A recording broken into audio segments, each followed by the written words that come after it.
Proudly sponsored by heshes.co.uk, a fast-growing boxing equipment brand that give 20% of all sales on the branded products back to a boxing gym of your choice.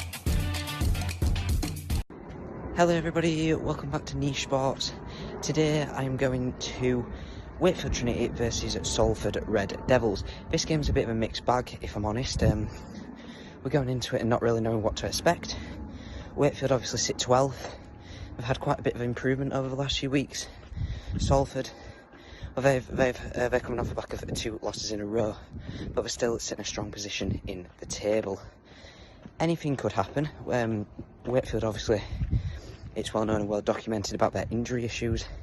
Salford, less so, but they're going into this game without Ackers, Brierley, Croft and Sam Stone. So a few injuries for them to contend with. But, well, anything could happen. It's going to be a fairly good game, I think. This is a game that Wakefield definitely can win. Should whoever go into it with the right attitude. Salford, we can't go into this game like it's already won, I should say, because Wakefield will pose quite a big threat. But yeah, a great game that I'm really looking forward to. So let's get to the game. A little bit earlier on, I put a tweet out asking for Wakefield and Salford fans' thoughts before this game. Liam, a Salford fan, says he's confident but not confident, and I think that absolutely sums up this game. It should be an easy one for Salford, but I don't think it's going to be. We're nearly at the ground now. It's nearly time for kick-off. The team news is now out for Wakefield. We've got 2 changes. Lynham and Lynn come into the side.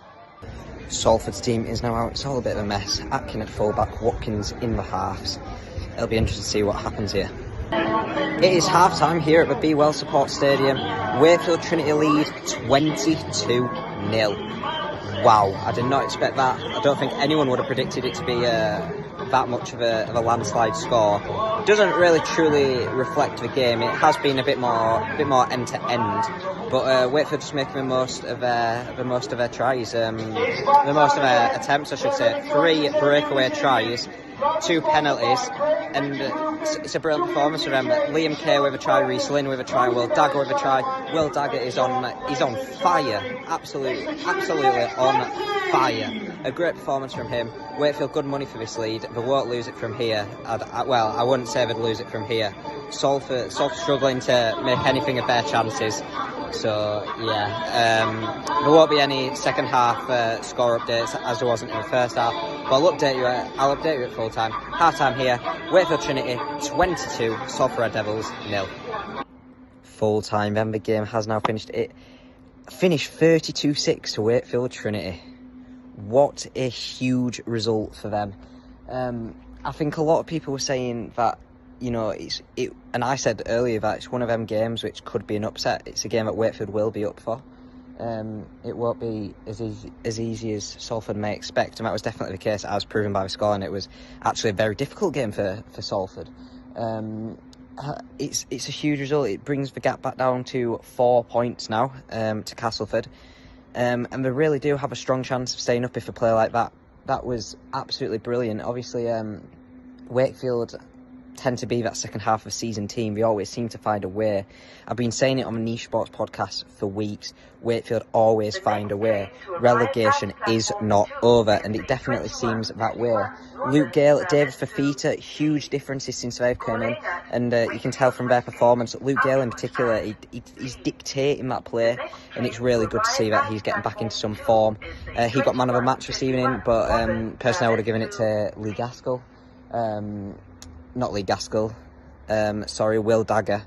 Will Dagger played really well. Tom Lynham actually had a good game. Liam Kay did well. Wakefield, pretty much the full team, did really, really well. Salford, a hugely disappointing result for them. It seemed like they'd lost their heads a little bit. There was just no sort of enthusiasm to attack, which is obviously disappointing to see from their standpoint. And they're having a rough patch, but as I've said on Twitter, this happens for every team. It's no reason to get too riled up or upset for the Salford fans. Every team's gone through it, and this season there's a lot more inconsistency than perhaps we're used to seeing. So yeah, that's pretty much it. I have also, sorry for the lack of updates throughout the game. I've been doing some media stuff for Wakefield. It was me that put player name instead of Liam Kane, got ripped into.